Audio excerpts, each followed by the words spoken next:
Privacy is definitely one thing that is being negotiated heavily. Mm. One item that I've been negotiating a lot recently is around indemnities and damages cap for Mm. customer information breach. Uh, so that is being heavily debated these days.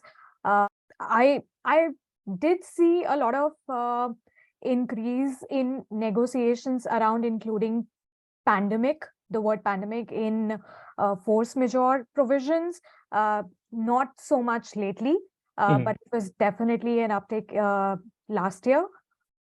Oh yeah, I was gonna say, yeah, I would say that privacy related sort of indemnity or indemnities, super caps related to security, privacy, Mm. confidentiality breaches. I think those are pretty, I mean, I feel like getting more creative and flexible and sort of understanding on those things. Maybe 5 years ago, you could have gotten unlimited on some of these things, and now the different levels of caps of liability and caps and super caps and all these exclusions and carve outs and everything. That is definitely one. I feel like pandemic has just gotten dropped in terms of force majeure, and my general attitude is like, I don't actually care about what's listed. What I do care Sure. about is that you have to you're required to activate your business continuity. You can't just say, oh, you don't have any responsibility to mitigate. You have to make active steps to mitigate. You have to, if something is persisting for more than a certain amount of days, we have a right to terminate. Suddenly force majeure starts becoming not just oh, you get to walk away and not do anything. I've seen it where it's become a little bit more nuanced, whereas before it seemed very boilerplate. But I think what we've learned from lockdown is that you actually do need to probably have a little bit more nuance of putting the onus both on customer and on provider about what you're going to do to continue to meet your obligations, or at least be fair to the other party in terms of, if you can't provide something for a certain amount of time, do you get a discount for it's almost like an SLA in a Sure. way. And then I think, given how everything is and everyone's very conscientious of cost, I would say that I've been seeing a lot of negotiations on terms, termination for convenience, Sure. the termination penalty, early termination penalties, that sort of thing. I think that, people are getting much more cost conscious in the shorter term.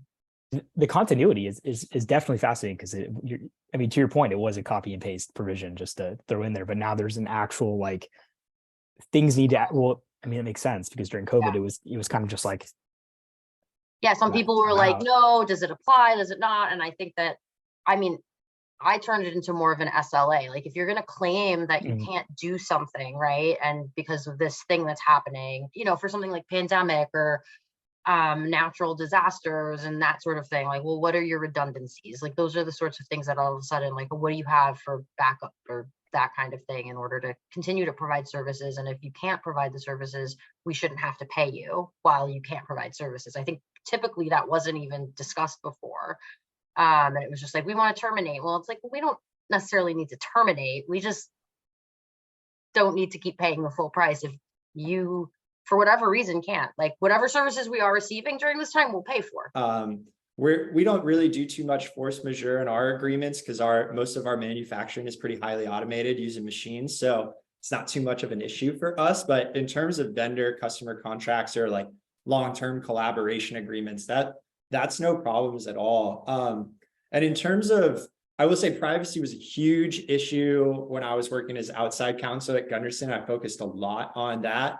And that's especially because that's when the new CPRA was getting approved. That's when Brazil put in the LBNL, whatever their higher one is, and GDPR came out with a bunch more rules and guidance on it that year. So I remember doing a ton on that. Luckily with Twist, we try to avoid any receipt of personally identified, despite being a DNA company, everything's supposed to be de-identified that they provide to us, outside of contact info. So for us, we don't run into too many problems on that. And I will say one comment though is it's very regionally based depending on who you're working with, huge issue if you're working in EMEA anywhere in Europe. But if you're working with Asia half the time. I haven't gotten a lot of privacy privacy negotiations Fair.